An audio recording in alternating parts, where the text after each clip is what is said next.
그래서 이제 가정 예배를 드리기 위한 몇 가지 준비 사항을 살펴보자면요.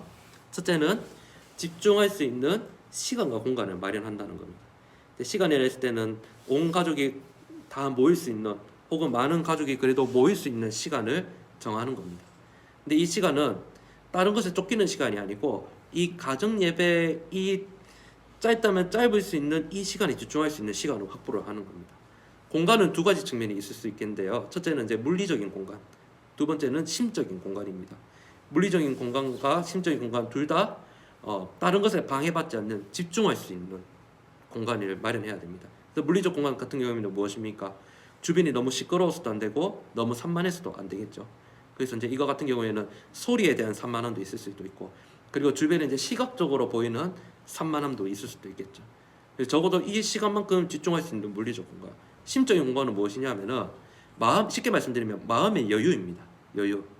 지금 우리 자녀가, 부모된 내가 마음의 여유가 없는데 가정예배에 집중할 수 있을까요? 하기 어렵겠죠. 그러니까 이제 심적인 공간이라 했을 때는 편안한 마음 가운데 오롯이 이 순간 가정예배에 집중할 수 있는 그런 심적인 여유를 말하는 겁니다.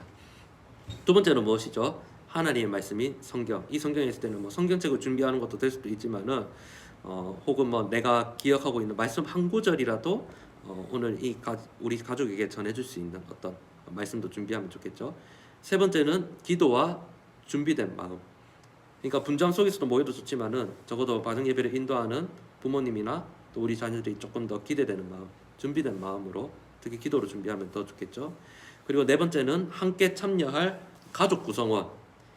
뭐 나 혼자서 드리면 하나님과의 이런 나만의 예배지만은 어쨌든 가정 예배는 우리 가족 구성원이라는 공동체가 함께 드리는 공동체적인 사건이기 때문에 적어도 최소 2명 이상의 어떤 복수의 인원이 함께 모일 수 있는 가족 구성원이 될 수 있겠죠.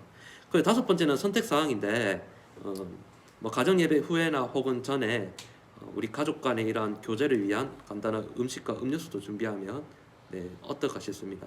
아무래도 먹을 것과 마실 것이 있으면 아이들도 좀 좋아하겠죠. 그냥 뭐 아무것도 없이 드리는 것보다는. 근데 중요한 것은 무엇이냐? 가정 예배를 드리기 위해서 사전에 준비되어야 될 것이 바로 시간과 공간, 그리고 하나님 말씀, 또 기도와 준비된 마음, 또 같이 드릴 수 있는 가족 공동체 구성원이 준비되어야 된다는 겁니다. 이제 이것이 이제 준비가 되어야지 그래도 하나님 앞에 온전한 가정 예배를 드릴 수가 있겠죠. 자, 그리고 이제 가정 예배를 이제 인도하는 인도자가 고려해야 될 사항은 이것입니다. 성경에서도 보면 가정의 아버지, 이 가장의 어떤 신앙교육의 책임을 늘 말씀을 하고 있거든요. 그럼 가정 예배를 누가 인도할 것이냐? 첫째는 이제 성경적인 어떤 근거로 봤을 때는 가정의 영적 아버지인 남자가, 아버지가 뭐 인도할 수도 있지만 또 뭐 상황에 따라서 어머니가 할 수도 있고, 그거는 자유롭게 하시면 됩니다. 혹은 뭐 아까 전처럼 뭐 한가족 부모 유형 같은 경우에는 만약에 남편이 안 믿고 이제 아내만 믿는다. 그러면 이제 아내가 영적 가장이 되어서 뭐 가정 예배를 인도할 수도 있고 그렇습니다. 뭐 혹은 조금 이제 변화를 주려면 뭐 이렇게도 할 수 있습니다. 자녀 보고 이렇게 인도하기도 할 수도 있겠죠.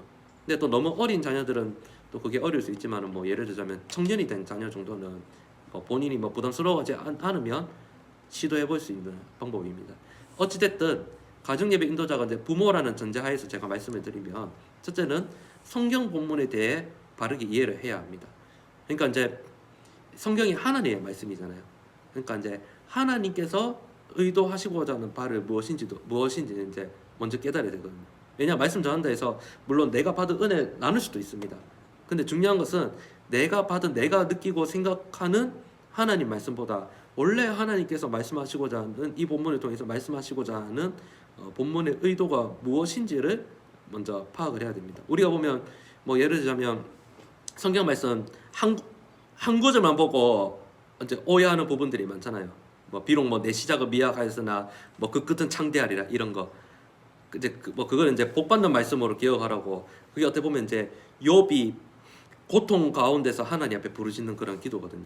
그러니까 그 한 구절만 보는 것이 아니고 이제 그래도 적어도 그 한 구절에 내가 얘기하고자 하는 그 본문이 포함된 최소 어떤 문맥의 단위에서 이제 봤을 때 하나님께서 이 본문을 통하여 무엇을 말씀하시는지. 그러니까 사전에 어떤 내가 또 묵상을 하고 또 관련된 서적도 찾아보고 그런 작업들이 있으면 좋겠죠.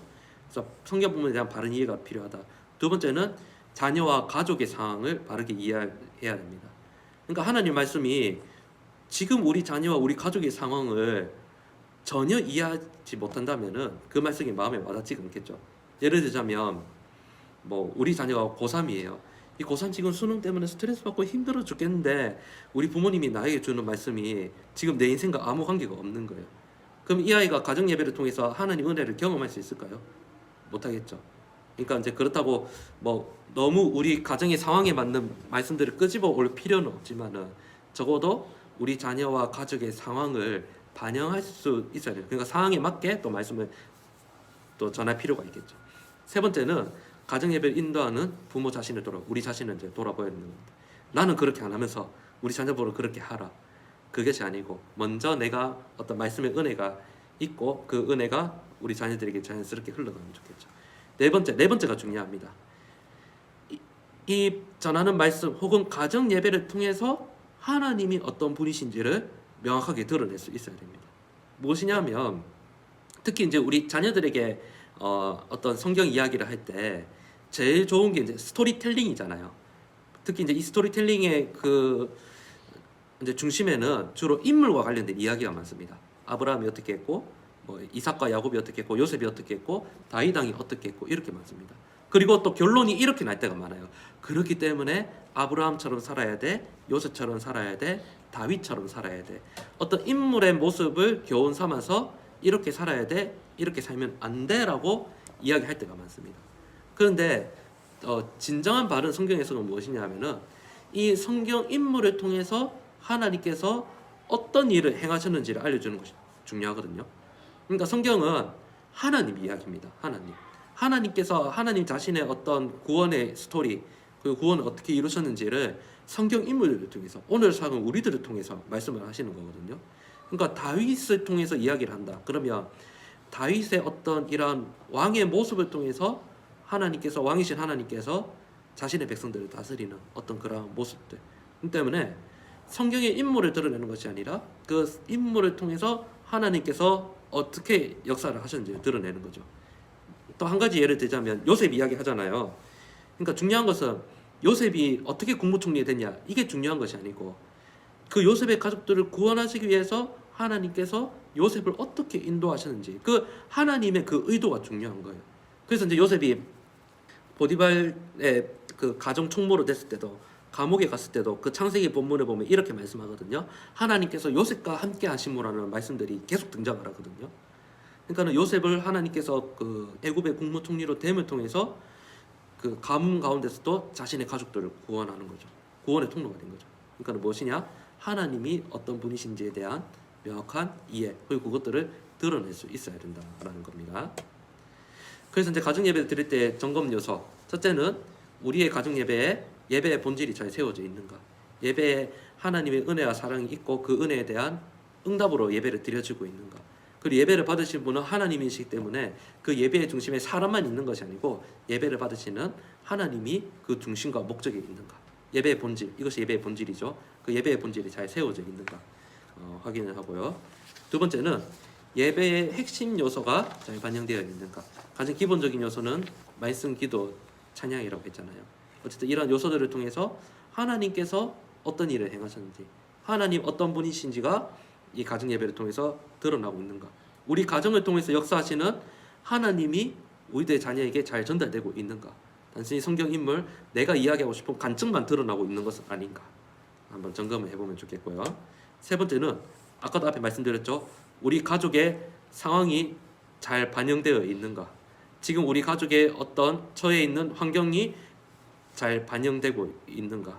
그러니까 우리 가족의 개개인 그리고 우리 가정의 상황을 고려해서 역동적이고 영적인 공동체적 사건이 되어야 되는 거죠. 그러니까 우리 자녀는 지금 너무 힘들고 어려운 시기를 보내고 있는데 우리 남편은 또 가정에서 승승장구하고 있어요. 그러니까 우리 자녀는 죽을 맛인데 남편이 직장에서 승승장구하고 있다고 해서 우리 자녀한테 봐라 아빠 잘하고 있지 않냐, 아빠 잘된 이야기만 하는 거예요. 그러면 이게 전혀 지금 가정의 상황이 반영되지 않는 거죠. 우리 자녀는 죽을 맛인데. 그러니까는 가족 개개인, 우리 가정 전체의 어떤 상황들 하고 이 가족 전체가 기쁜 일을 당할 수도 있고 슬프고 어려운 일을 당할 수도 있습니다. 그러니까 그런 상황들도 우리가 또 잘 고려를 해야겠죠. 네 번째는 교육 과정의 3요소가 균형 있게 고려되어 있는가. 이것은 무엇이냐면 여러분 기억나실지 모르겠는데 제가 첫 번째 시간에 이 엘리엇 아이즈너라는 사람의 이야기를 제가 하면서 교육 과정에는 세 가지가 있다. 첫째는 표면적, 둘째는 잠재적, 세 번째 영적. 표면적인 것은 눈에 드러나 있는 어떤 의도된 교육 내용. 잠재적 교육 과정은 눈에 드러나 있지 않고 의도하지 않았지만은 어떻게 학습하게 되는 교육 과정. 영의 교육 과정은 무엇이냐 하면은 굳이 가르쳐도 되지 않는 내용. 이 세 가지거든요. 이것이 이제 가정 예배에서도 이 요소들이 표현될 수 있습니다. 가령 뭐 성경, 뭐 말씀, 찬송, 또 우리 가정의 어떤 뭐 방에 보면 말씀 구조들 같은 거 걸어놓기도 하고 십자가 같은 거 걸어놓기도 하잖아요. 가정에 어떤 뭐 그림 액자 같은 거 걸어놓기도 하고 그것이 무엇이냐면 의도적으로 이제 어떤 기독교의 어떤 메시지들을 그걸 통해 나타내는 거거든요. 이제 집안에 위에 표에 나와 내 집은 여호와만 섬기겠노라 어떤 이렇게 표 딱 걸어놓으면 그게 마치 우리 집 가온인 것 같은 그런 이제 의도를 드러내는 거잖아요. 그런 것들. 잠재적 교육 과정은 무엇이냐면 가정 예배를 드릴 때 가족들의 어떤 태도, 표정, 그리고 말의 어조, 그리고 분위기 이런 것들. 지금 예배를 드리고 있지만은 이 가족들의 어떤 태도나 분위기가 빨리 예배 끝내고 싶어 하거나 너무 관심이 없거나 혹은 환대적이지 않은 그런 어색하고 차가운 그런 분위기면은 굳이 의도하지 않았지만은 가정예배 참여한 사람들이 우리 집 가정예배 분위기 별로 안 좋은 것 같아 안 드리고 싶어 이렇게 되는 거예요. 그러니까 가족 구성원들이 적극적으로 지금 이 시간을 경청하고 또 적극적으로 좋은 분위기를 예배 분위기를 만들어가는 분위기를 형성하고 있느냐. 영의 교육 과정은 무엇입니까? 굳이 가르치지 않아도 될 거잖아요. 적어도 이 가정예배 이 시간은 잔소리하는 시간은 되지 않아야 된다는 거죠. 잔소리를 빼는 거예요. 굳이 안 해도 되는 거예요. 왜냐하면 이 가정예배 시간에도 훈계나 잔소리가 들어간다. 그럼 우리 자녀 가정예배 드리고 싶을까요? 안 드리고 싶은 거죠. 적어도 축복해주고 하나님이 어떤 분이신지 나타내주고 격려해주고 하나님의 사랑과 은혜가 무엇인지를 긍정적인 어떤 것들을 이제 더욱 드러내면 좋겠죠. 이 시간만큼은 훈계나 잔소리는 접어두고 굳이 안 해도 되는 것들. 이게 영의 교육 과정. 그래서 표면적, 잠재적 이러한 영의 교육 과정들이 잘 드러나고 있는지. 왜냐하면 이것들 종합적인 이 세 가지가 종합적으로 이루어짐을 통해서 하나님의 은혜가 이제 전달이 되는 거기 때문이거든요. 다섯 번째, 상징적 예배 언어가 무엇이냐 하면은 이거는 이제 방금 말씀드린 그 세 가지 요소들하고 비슷한 건데 어떤 이 우리가 가정 예배 드리는 어떤 이 물리적 공간, 시간 또 그리고 방금 말씀드렸던 어떤 뭐 그림이나 십자가나 이제 그런 상징물들 혹은 나의 태도, 언어 그리고 음악 이러한 부분들이 하나님의 인정 은혜를 잘 반영하고 있는지 이 가정 예배의 어떤 긍정적인 분위기들을 잘 반영하고 있는지 그런 것들이거든요. 4번과 5번은 비슷한 것 같습니다. 이런 명시적이지는 않지만은 은연중에 드러나는 이러한 상징적인 이러한 6가지 유형의 예배 언어를 통해서 지금 우리의 이 가정 예배가 하나님 앞에 온전히 집중되고 드려지고 있는가라는 것들 생각해 볼 수 있겠죠. 그래서 이제 가정 예배를 디자인할 때는 이렇죠. 앞에 했던 내용들하고 좀 비슷한 내용이긴 하지만 이제 회중에 대한 이해했을 때는 이제 연령에 대한 이해, 지금 우리 가족의 상황에 대한 또 혹은 지금 우리 가정의 구성원들이 겪고 있는 중요한 이제 인생의 이슈들, 또 영적 상태들은 이제 고려를 해야겠죠. 우리 가정이 지금 아이들이 신앙 상태가 영 안 좋은데 전통적으로 시편 찬송 부르고 예배드리면은 아이들이 더 싫어하겠죠. 그런 것들.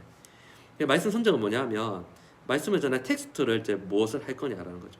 뭐 일반 개역 개정 성경을 사용할 수도 있고 교리 문답을 사용할 수도 있고 표티책을 사용할 수도 있고 아니면 어린이들 수준에 맞게 쉬운 성경이나 어린이 성경을 함께 읽을 수도 있겠죠. 이제 스타일은 뭐냐면은 이제 이 다음 장면에 제가 말씀을 드리겠습니다. 역할 정확이 뭐냐면은 단순히 인도하는 부모만 하는 것이 아니고 가족들에게 역할들을 분담해 주는 거예요. 그러니까 참여하는 우리 가족 구성원들이 수동적 참여자가 아닌 능동적 참여자가 되게 하는 거예요. 누구는 찬송을 불러봐, 누구는 기도를 해. 가령 어린 아이들한테도 역할 줄 수 있거든요. 우리 가정 예배 때 가정 예배를 드리는 동안 목마르지 않도록 이제 뭐 물을 뜨는 그런 역할도 맡길 수도 있고, 혹은 또 가정 예배를 다 드리고 나서 뭐 테이블을 정리하는 역할도 맡길 수도 있고, 적어도 작게든 크게든 하나씩 이제 우리 아이들에게 역할을 이제 줌으로써 좀 참여적인 예배가 될 수 있도록, 네, 그 소소한 어떤 역할들도 맡겨주면은 좋습니다. 자, 부모님이 자 모여라, 이렇게 하자, 흩어져라, 이런 것보다는 하나하나씩 역할을 맡아주는 거예요. 기도도 다음 기도는 뭐 둘째가 해, 다음 기도 엄마가 하고 아빠가 하고, 이렇게 뭐 그렇게 맡겨주면 좋고, 네, 적어도 자발적이고 참여적인 예배가 될 수 있도록 역할을 주면 좋겠다 하는 거죠. 이제 이